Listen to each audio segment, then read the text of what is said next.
Welcome to the EcoParent Podcast Network. I'm Sam, the founder of EcoParent Magazine.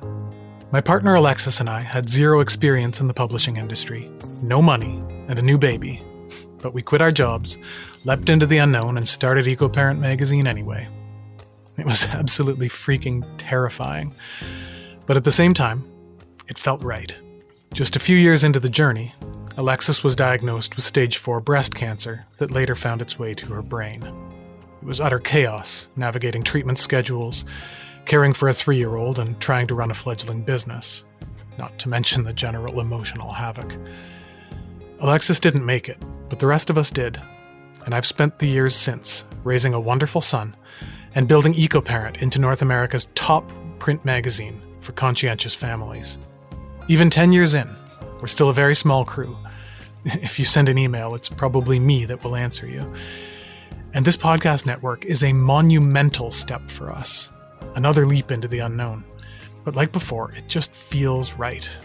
And I know that Alexis would agree that the podcasting team I've assembled here is an incredible group of people whose only goal is to inspire the best in you. Okay, I'm going to shut up now and let you listen to the podcast. Thank you so much for stopping by. You're the reason we do what we do. Hello, beautiful. Welcome to True Beauty Confessions, a safe space to do exactly that. Confess our truths, our feelings, and unpack everything that makes us beautiful. Thank you for joining me. I'm Michelle.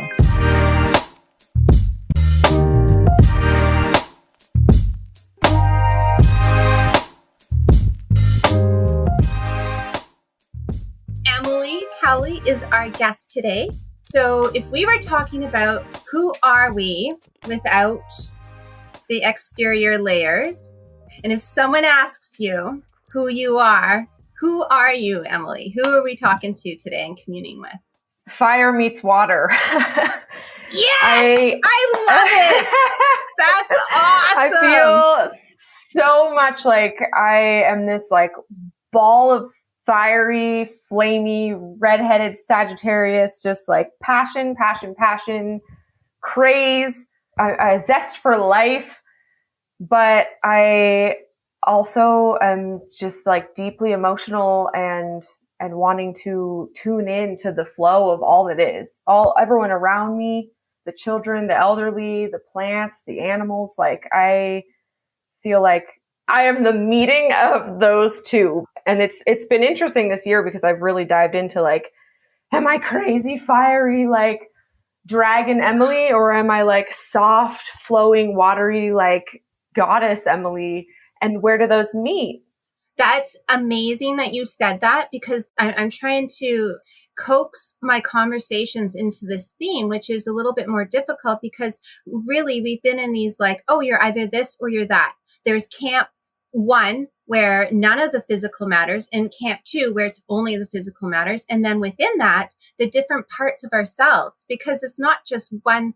It's we've been allowed to be one archetype, and that's not it. It's a flow, it's a seasonal change, and we embody all these different elements. And that's perfect what you said going into what I would like us to be cognizant of when we're talking about the different topics that come up, is because I went through massive falling out in the last 2 years. I had a major health issue, which is why I wanted you on here about water. And I'm super excited to talk about it. But it really made me realize that some of my beauty demons are not gone. The ones where I'm I don't care about any of that. None of it matters to me. It's BS. It's so BS. And now I'm kind of back to, okay, so if it's not where I was at, how do I raise that vibration to this beauty vibration? And it's not just by one. You have to have your mental, your physical, your emotional, and your energetic. And I call it the 4 pillars to our beautiful selves. And when those are not in line, if they're not all aligned, we get imbalanced. And this is why I definitely want to bring this up. But the reason you were so important to me, Emily, is because you are all about water. Your social media is all about water. Yeah, I'm the water lady. So water is my deal. Wherever I've lived in the world, somehow I always end up by water. Very important to me. My big health issue, I realize now, because I'm also a clinical herbalist and taking a really good look at myself, was I was dehydrated. Yes, there was other things, but I think I've been like clinically, that's a term, or critically dehydrated for the majority of my life. And I am a water person. I need a lot of water, but I was not drinking it. And I dehydrated my body, got my dural layer, got weak, it tore. And when I really look back at everything, I was cruel to my body. And as per status quo, I went through this big thing where I'm like, oh my God, my body changed because it triggered early menopause. Yay, not yay, because you know all about estrogen. But that's why you again are so important to this conversation with water. So all these things changed.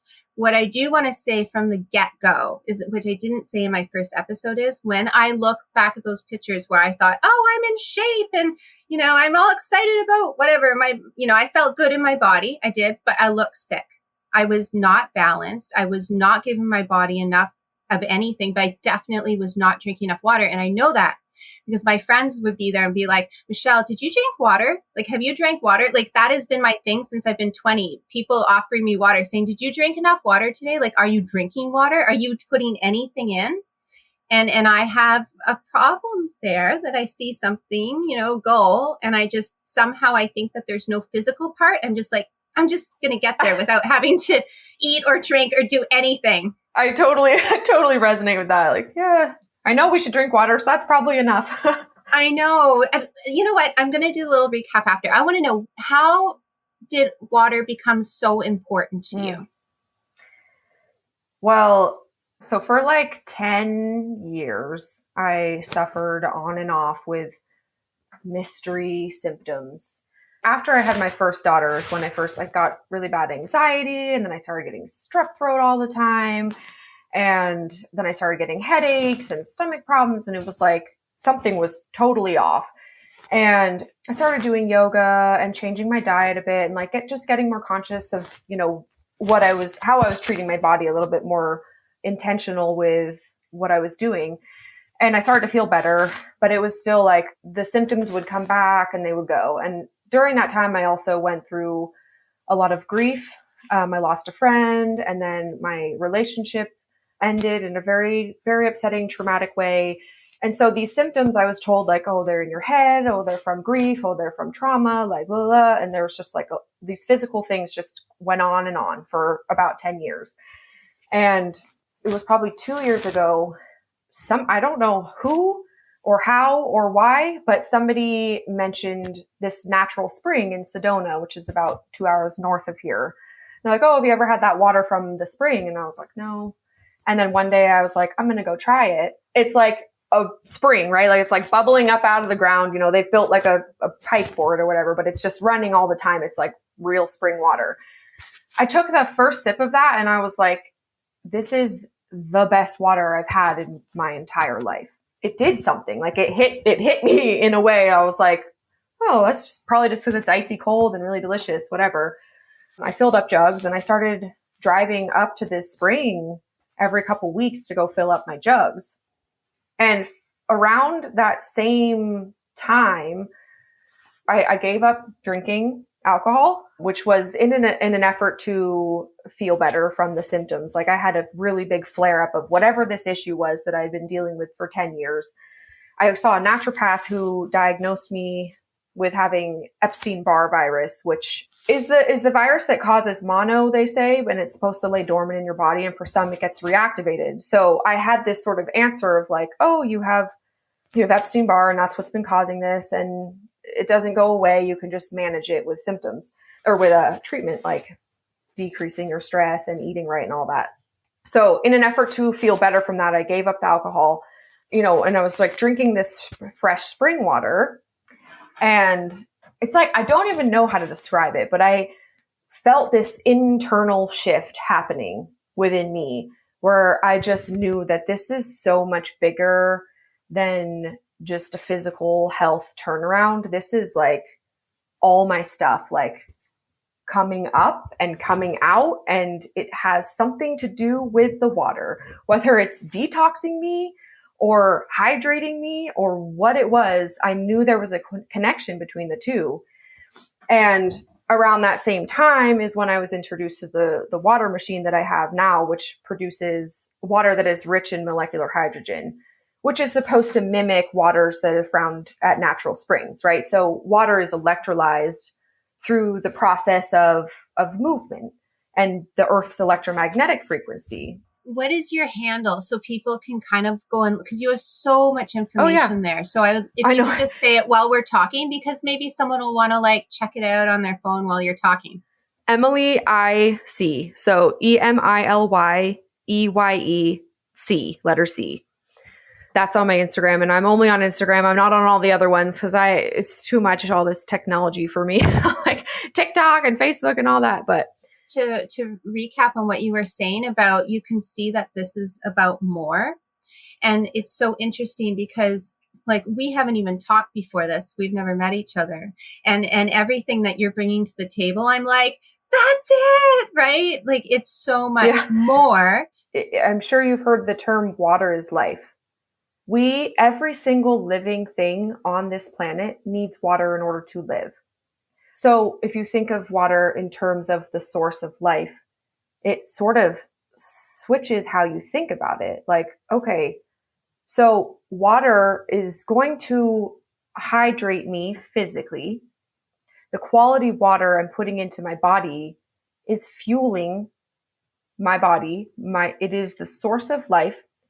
So my quality of life is going to be dependent on the source of water I'm putting in. I'm fueling my life with living water, dead water, contaminated water, what, And on top of that, water, structured water, holds memory.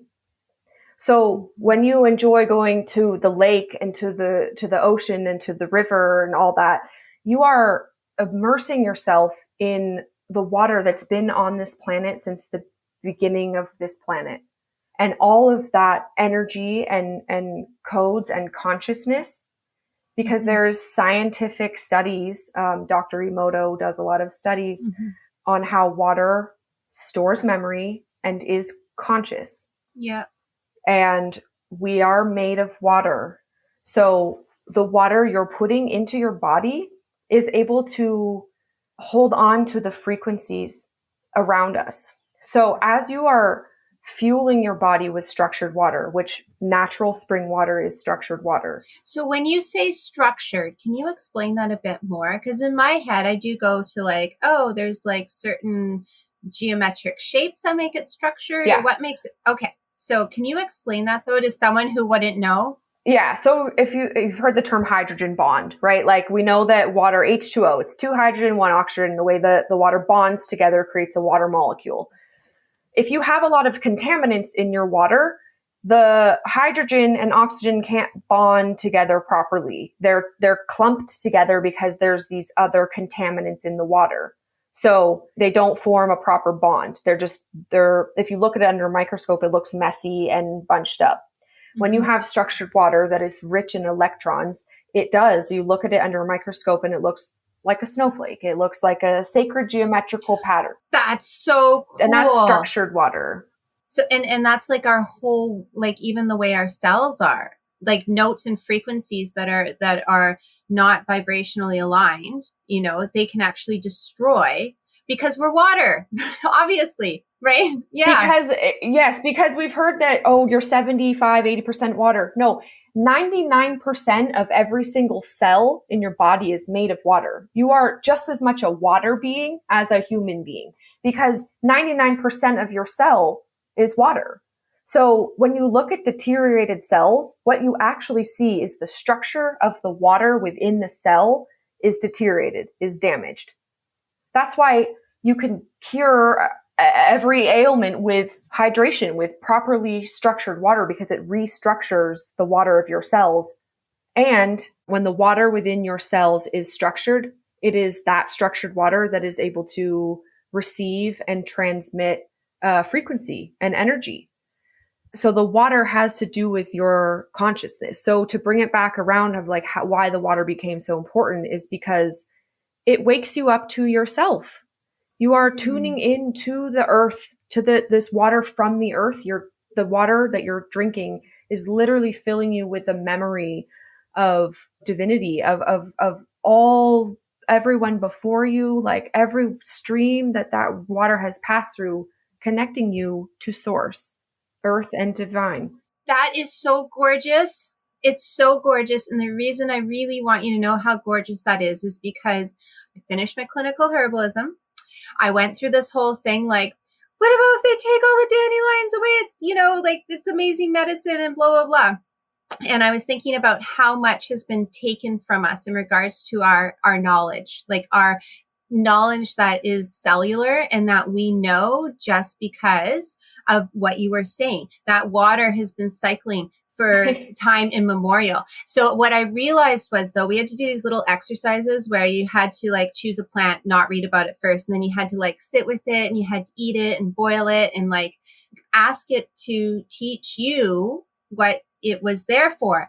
And it was the most amazing experience ever, because literally it did. Like I had little catnip and I drank it, and it's so interesting. It like little sparks like in every single place that it's good for. And I didn't know any of these things before. And that's when I realized they can't take away our knowledge, because it is divinely ingrained in the codes of these plants and our water and our environment. And that's why it's so beautiful that you said that. And the other reason it's so important is because the whole point of this podcast is I was like, oh, I need to make sure my experts and all these kinds of things. But then I went back to what I spent time learning over the last, my whole lifetime, but intensely over the last 2 years. And that's, if we're ready to listen, we will learn.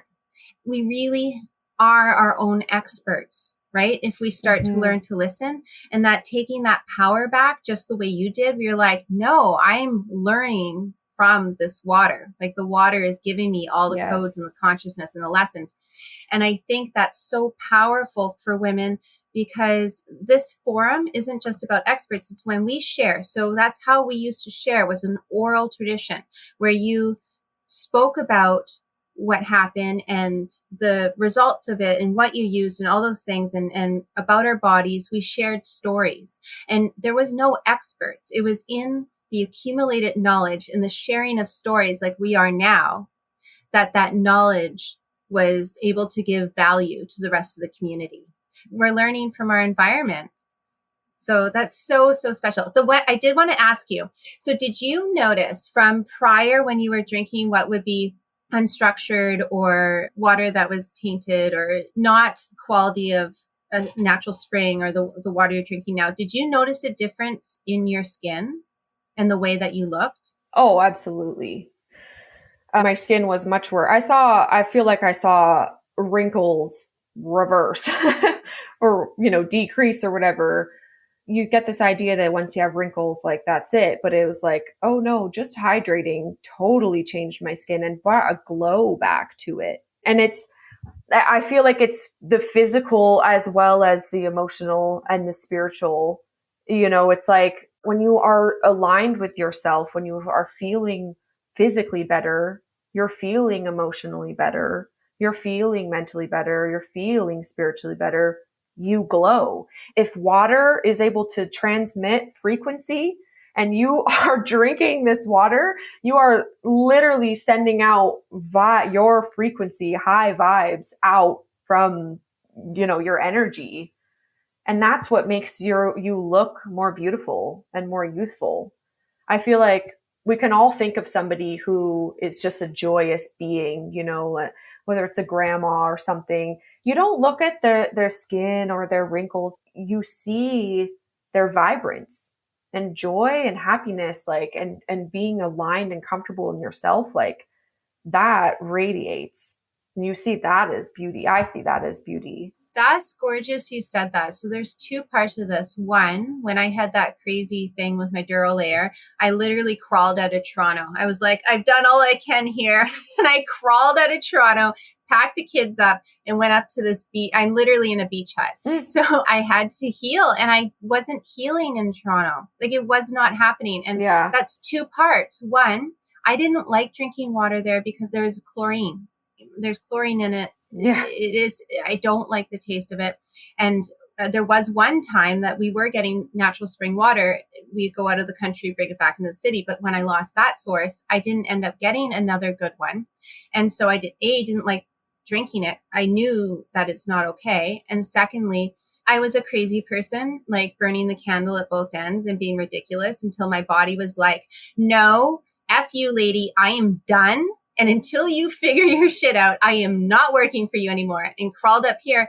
But it's all those parts together, because now I'm drinking water. Again, that's well water from the ground.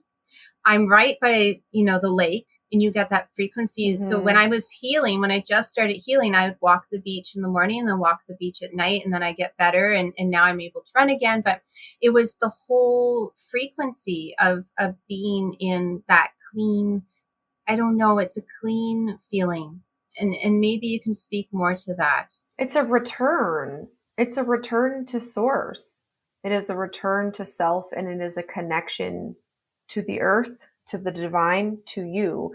So when you said we know, and it's based on the water that helps us tune into this frequency, to this intuition that we have, it makes you realize there might be a reason as to why the water is contaminated with chlorine and other contaminants that disconnect you from source. This dead water is making you sick. That's amazing you said that too, because this is Eco Parent. It's a green beauty podcast. And when I was thinking about it, I really realized the divide. Because I was like, what do I want to talk about? How do I want to present this? I'm a different person than I was like 3 or 4 years ago. I thought I knew what I wanted to talk about, but then I realized you can't have green beauty if you don't look at all the aspects of those beauty pillars, where it's emotional, mental, energetic, spiritual, and physical. Because the point is, if you have dirty water because you're not taking care of your water, then you don't have that divine source to go back to. And what you said about the wrinkles is so true. Like, I've seen people now, because I've been up in this area for about 2 years now, and I'll see people and they're like, what did you do? You look like you're 5 years younger. And I know it's because I'm hydrated. Hydration goes a long way. Your cells are always regenerating and this and that. And it's like, and what we know now is that it's the water, it's the fluid in the cells that is restructuring. And that's what's happening with cell regenerating, is like, if you're hydrating your cells, you are going to be like a new person. You know what I mean? Like, you're turning those cells over from being damaged, unstructured cells to like structured, hydrated cells. It is almost like being a whole new person. Can you expand a bit more on the regeneration of the cells? I did a whole thesis on aging, and really, they don't even know why we age. There's lots of theories. None of them are actually set in stone. They don't actually know what triggers the aging process. And for a long time, they said cells don't regenerate, right? Like, that was a big thing. Oh, your cells don't regenerate. They just get old and die. No, it's the water. It is the water within your cell that loses its structure. And you need an electrical charge to have structure. We are electrical beings. So that's why spring water, if you were to test it, so I have a meter that tests basically the electrical charge in water, tests the antioxidant potency. When you test water from a spring, it has the electrical charge from the earth as it bubbles. Water's moving. Think about like a stagnant puddle, right? It's growing stuff in it. There's mosquitoes breeding in there. There's no energy or life in that water. And then water, the waves of the ocean and the streams, like they have a charge to it. You can test the ions. They say when you're by the ocean that you can test the ions in the air by the ocean, and they have a very negative charge. Negative, not meaning bad, but negative versus positive charge, like a battery. And you need electrons in your water to structure it. So water that's coming from your tap has been sitting, down in a tank, a holding tank, right? And then it comes up through these like linear pipes and then out your faucet. And by the time you're filling your cup up, there's no energetic charge to that water. So it is not fueling your cells. It is not structuring the water of your cells. And like, detoxing or flushing your body, you are turning over the water in your cells, essentially. So if you're drinking structured water with electrons, it's going to structure the water of your cells. I read this quote that says, in the field of medicine, health can be determined by the state of the water in and around the cells. And there is information and science done that says, yeah, like this is it. It just comes down to hydration, comes down to water, comes down to the quality of water. You know, think about it back a long time ago, before we had faucets in our house with running water. Where were people drinking? From the streams, from the lake, you know, before we had to filter everything of contaminants. Like, people were drinking from the living water straight from the earth, rich in electrons and hydrogen, living water that was structuring your cells. Now we're not. Yeah, no, and I think it's so interesting. I originally, like, I did a product with bees because I realized people don't care, like, unless they understand that, oh, it's actually one of the best things you can use for wrinkles, unless it's self-preservation. For some reason, people just don't seem to care. And it's the same thing with water. I'm feeling like if I tell everyone, your fine lines, like, it is the most inexpensive, non-invasive thing you can do, is just drink water. Make sure we keep our water clean. You'll all be beauties forever. Eternal beauty. But the point is, you know, unless there's some self-serving thing, it feels like you just can't get people necessarily interested. I don't want to be negative, but I want people to understand. Well, that is the disconnect. That is what the drinking dead water is, disconnecting you from source. So it is kind of like you talk to these people and they have a blank stare, and it's because the waters of their body are so disconnected from the earth because they're consuming dead water. It is like a vicious cycle that is like, I mean, who doesn't love the ocean? You know, who doesn't love going to some water and being like, oh, I feel better? Like, well, it's this crazy cycle of destroying what we love so that we can go enjoy what we love. That's a whole other podcast. So we won't even really go into that. But if there was one important step when it comes to water in your body that you could offer to listeners, that if it's the one thing they can do during their day that will benefit themselves, their body, and their skin, what would that be? It would be drinking quality water. But submerging in water too, like if you can, like you said, take a bath or a shower. Yeah, it's just connecting to the waters. Do you want to know something silly that I used to? I don't think it's silly, but it was based on, I had an auntie who, so she would have the container in the fridge and she would write the word love or the word blessed or health. And she said, just by putting the word on the water bottle, you're able to restructure the water. So I have not studied a lot about this, but I have read about it. So every time I went down to the Humber River in Toronto too, I'd be like, you're clean and you're beautiful and you're feeding all of these wonderful people around here with all this wonderful and energetic magic. But I used to do that all the time, and the drinking water out of the tap really did bother me. And the one thing that kind of helped me a little bit was I would put the water in the fridge, so at least the chlorine had a chance to get out, I think. So it's not like right out of the tap. And then I'd write words on it like clean, pure. Or speaking to it. Yeah, you can just speak to your water. That would be a small thing that you could do to change the frequency. Because there have been studies that show that the water, it can change in a 1/1,000,000th of a second. That's how quickly water can restructure. Yes.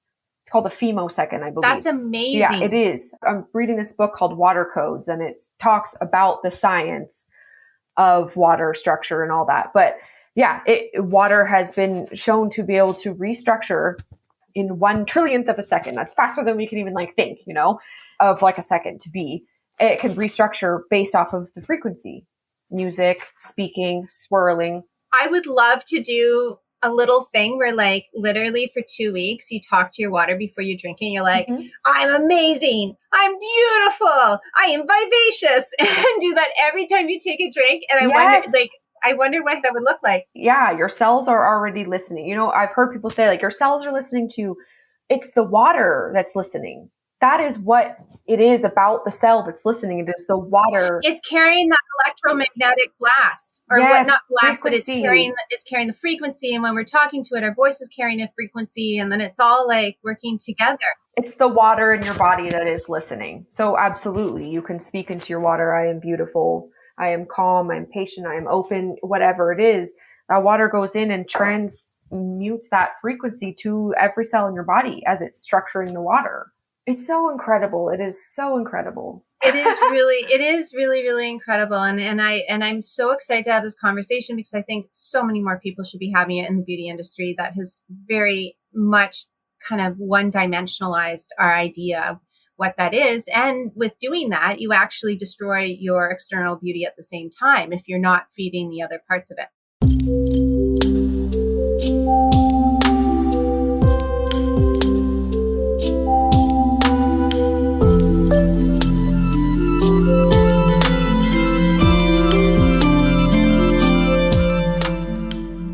True Beauty Confessions. I do want to know from you, is there a time in your life that you have compromised yourself in the name of beauty and then afterwards are maybe like, oh, I don't know if that was a good idea, and did you learn anything from it? Compromised myself in the name of beauty. Well, this year is, and I'm 33, this is the first year that I have allowed myself to be seen in public, on social media, in front of my partner with no makeup on. Really? That's yes, amazing. Because I'm a redhead, so I have no eyebrows or eyelashes. They're blonde. And as I was doing all of this work to come to like loving myself, I was trying to go back, why do I have these self-worth and these self-love issues? And it hit me that I was like, I have hated my face for as long as I can remember. Looking in the mirror, being grossed out by my own reflection. And I was like, that's where it stemmed from. How do I heal that? I need to show up in my own skin, in my own face, and love it. And I spent my whole 20s not washing my face. So on the one hand, I was not tending to my natural beauty because I was too afraid to like wash my makeup off and then have my boyfriend see me. It was like, I would shower like right before bed after the lights were already off, or in the morning when he was already at work, kind of thing. Like, I didn't want to show my bare face. So I didn't wash my face at night. And at the same time, I was wearing makeup all of the time, which I'm presenting myself. I still, you see, I love wearing makeup. But I've also shown up without makeup for the first time ever in my life this year. This is huge. It is huge. It's amazing on so many levels because part of this, remember how we opened up? I was like, who are you when you take the layers off? Right?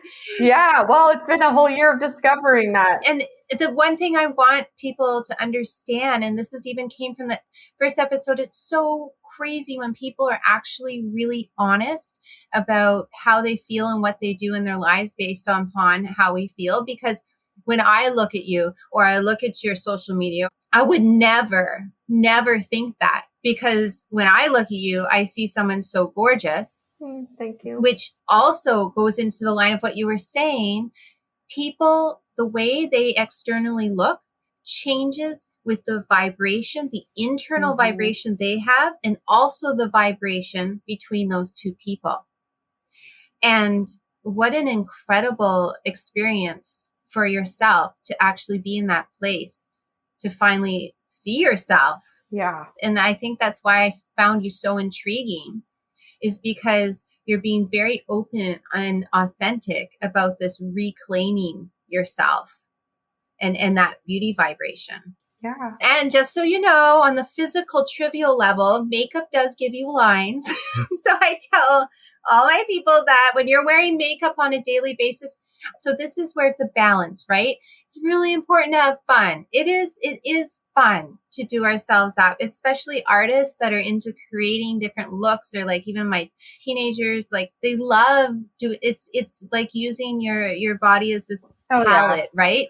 And that's fun. But if we're technically wearing that every single day, and like you said, because you didn't want to face your reflection in a sense, it is an emotional piece of baggage and a lower vibration, but it's actually impacting your physical, just like our relationship with water, where if we're not really valuing it, it's getting tainted. And same thing with our bodies and our skin. If you're not really valuing yourself, then when you're physically covering it like that, you're actually you are destroying your skin. You're suffocating it. It can't breathe. It loses elasticity, ends up getting fine lines early. Oh yeah. So, well, I haven't worn foundation in years. And that is definitely like the water helps. But I think about it with the filters, like on Instagram and stuff. It's like it's like a real life filter, like they're fun. yes! It's fun to play around with filters, but don't forget that your face as it is beautiful.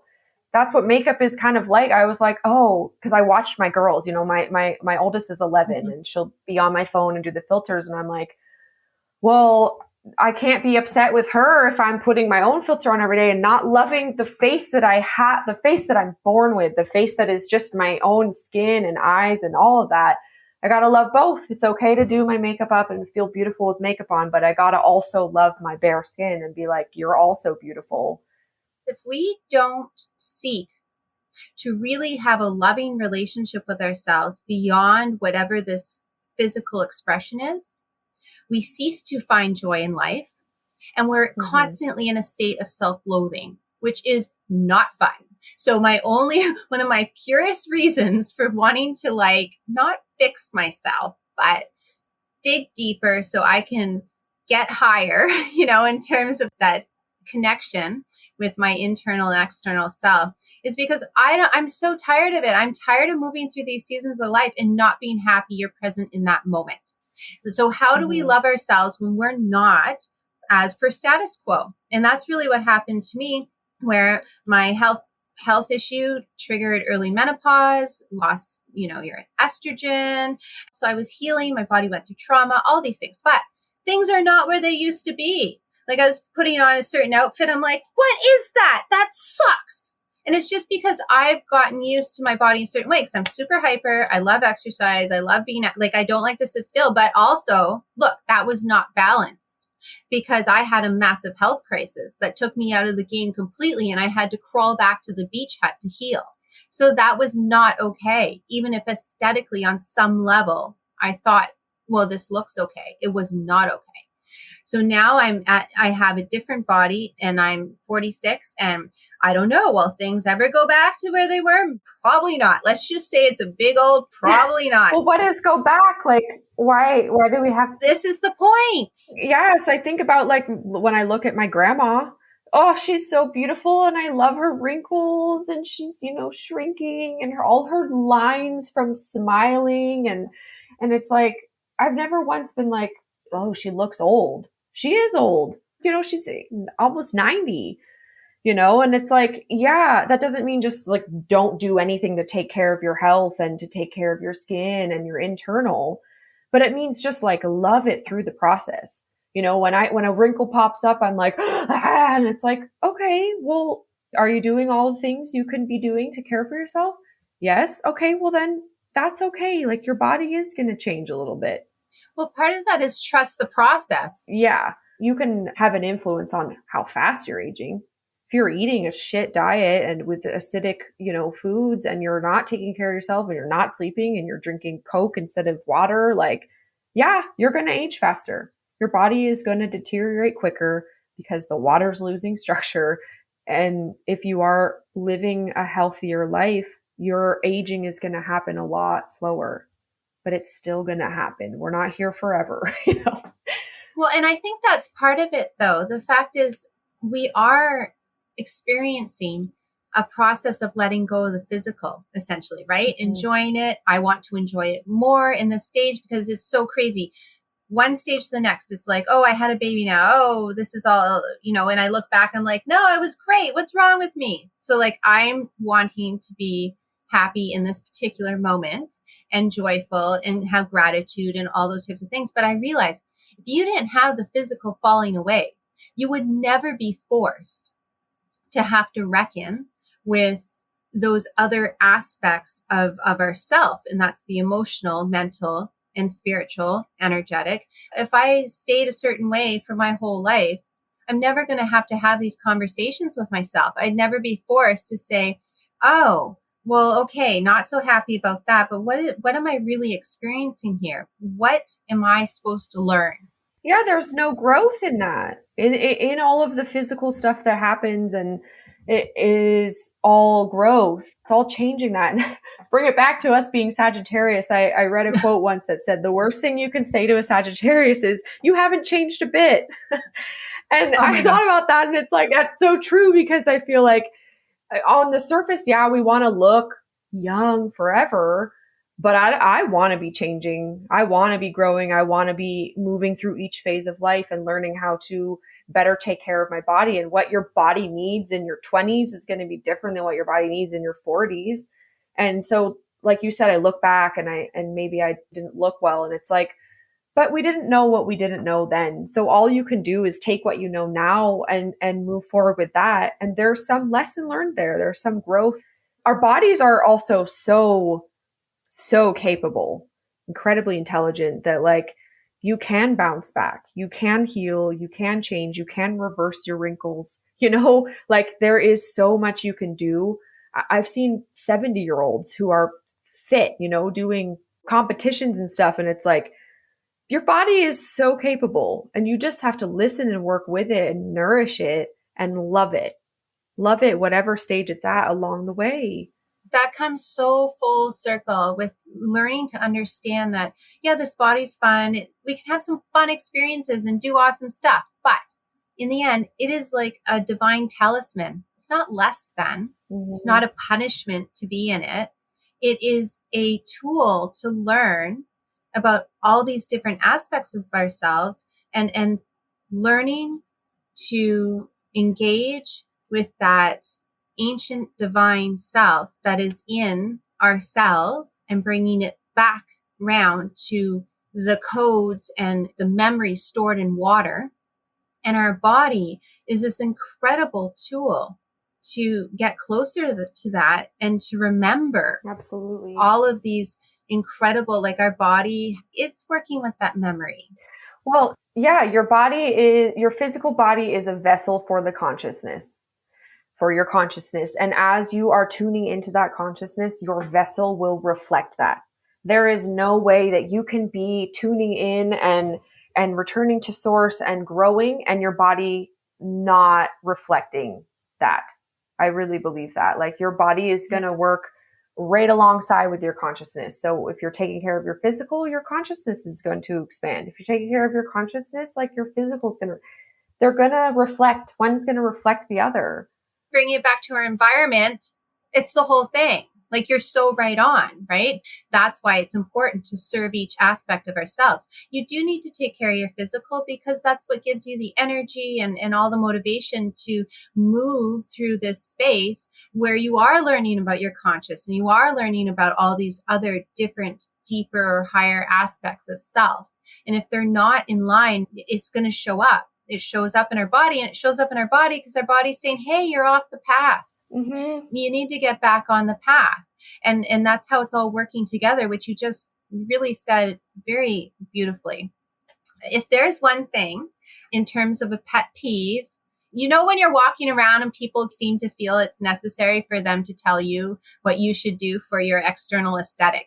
Has anything happened to you like that? And if yes, what's your pet peeve? Honestly, I can't think of a time that people say that or have said that to me, what I should do beauty wise. But I think I have an excuse because I have red hair. So the comments I get out are about my hair, because it is so vibrantly red that people are like, oh, lovely red hair. So I can't think of like what someone said, like not personally to me, what they say I should do. But I think saying that you should do anything would bother me straight up. I'd be like, I don't want to conform to any beauty standards. And that's probably what you're putting out. Yeah, that is true. That is true. That's the vibration you're putting out. No one's going to say that to you. Thank goodness. Do people say that to you? People seem to want to comment on my external self often. It must be something I'm putting out in the world then that I'm open to that, because I shouldn't be. Even like my hair, like I wonder. People always, they're like, oh, I like your hair shorter. Oh, your hair should be longer. Blah, like those kinds of, I don't know why. It must be something that I'm allowing. Well, yes and no. I think other people are just not educated on like what a backhanded compliment is, or like etiquette on how to, when you say like, oh, look, you should do this, it's just like, I'd be like, should do what? I would probably, people are like afraid of me and they know that I would just be like, you should shut your mouth. No, but I thought of an example when you were talking. When I was younger, my mom and my aunt both told me that as a redhead, because my mom and my aunt are both redheads, that I should wear, because I started wearing a lot of black eyeliner, which I still wear because I like it, because I like love the way black I look with black eyeliner. eyeliner. It's my weakness. But they were like, "Oh, you're a redhead. You should wear brown. Like, it's more complimentary. You should wear brown." And I was like, and then I tried it and I was like, I don't like this. I'm going to wear black. But it just drove me crazy. Like, you should. No, I shouldn't. And I've made it my whole life so far, like with my black eyeliner, and I like the way I look. But yeah, because I'm a redhead, I have to do brown because black will be too harsh for my skin tone. Nah. That's a pet peeve. So one of my last questions, do you fear aging? No, I don't. No. That's amazing. So help the rest of us. Actually, no, I'm not so much there, but let's just say I am. Let's just say there's a lot of people that are like, fear getting older. And if you don't, what is something you can share to help others? I mean, right now, I don't know.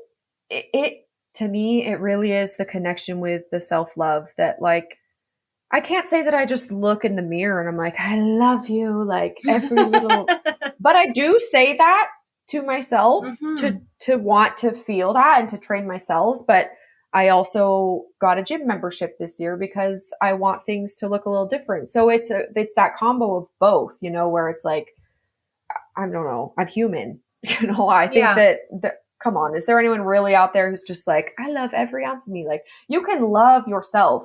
You can love yourself and want to change and shift and work on different things.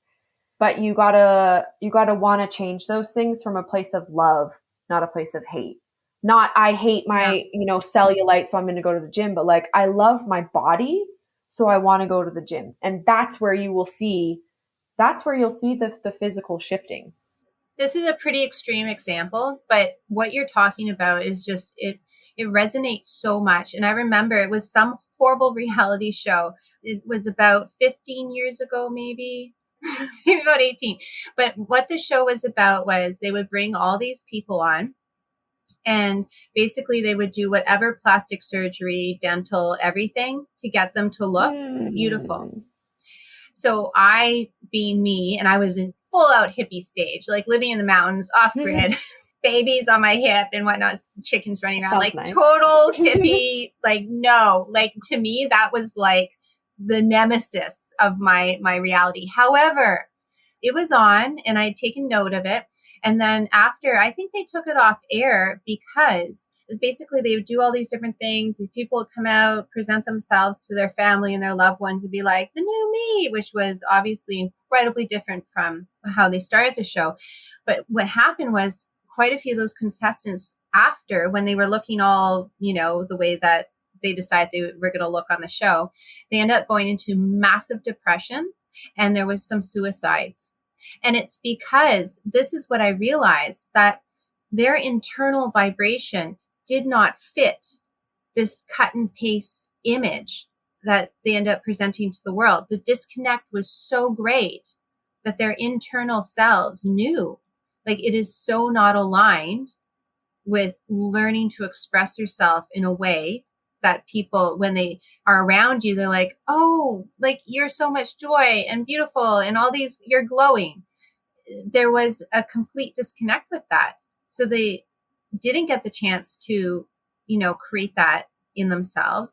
And secondly, even though they were able to express whatever at that particular time was considered, a standardized beauty, it was not aligned so badly that they didn't want to be here anymore.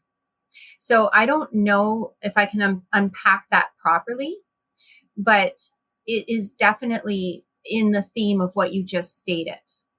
Yeah. If you want to surgically alter your body because you think that changing your physical appearance is going to make you love yourself more, make sure you do years of really digging into that before you let yourself be cut open, is my advice, because it's more likely that you have an actual deeper self-worth, self-love issue that is beyond your physical appearance.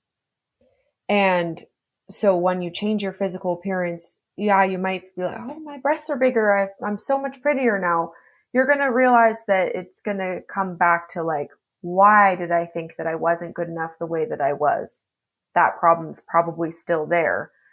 And then there'll be people who'll be like, oh, well, that's easy for you to say. You don't have A, B, and C issue.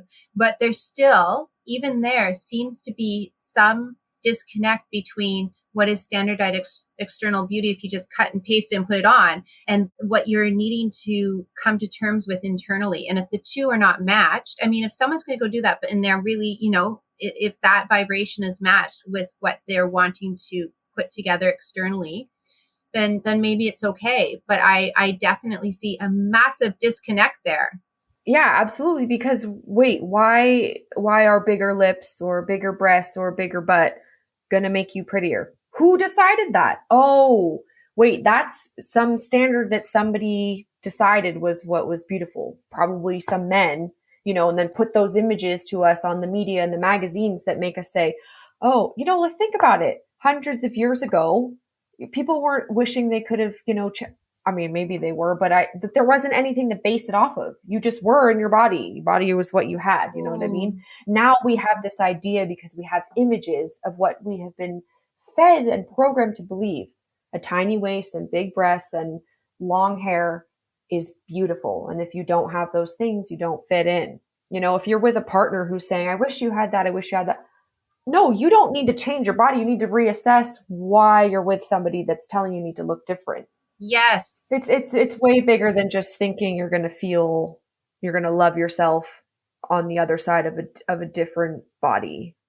I think it's super pertinent when we're discussing and looking at social media, right? Yeah. What really is beautiful, if you can put a filter on, if you can just filter beauty, then really, what is it? What is it? Because if you're not feeling it, and people aren't feeling it when you're around, but yet you can put on this filter, I don't have all the answers. I'm just stating it's a disconnect. Yeah. The one thing I want to say, though, is I really do hope that people check out your social media and find out more about what you're doing in regards to your service to this healthy water intake. Hydrating the world. Yeah, oh my gosh, we're also in the age of Aquarius. And I started this with water.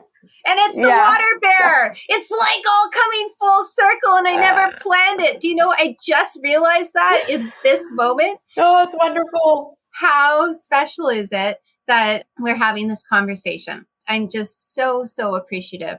And if there's one value point that you would want to say to others, and I know it's putting you on the spot, but to walk forth in their day with, what would that be? With love. Oh. That's it. Yeah. That's it.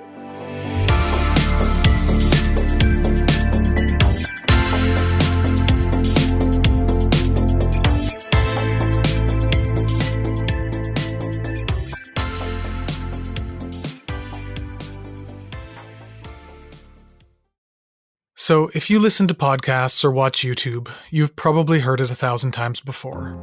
The plea to subscribe and leave a review or a comment. Well, here we are again. But seriously, the review is especially important to us, as it has a huge impact on our discoverability amongst the zillions of podcasts all competing for your attention.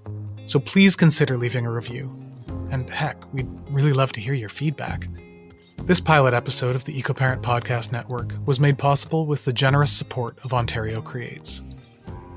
Thanks for listening.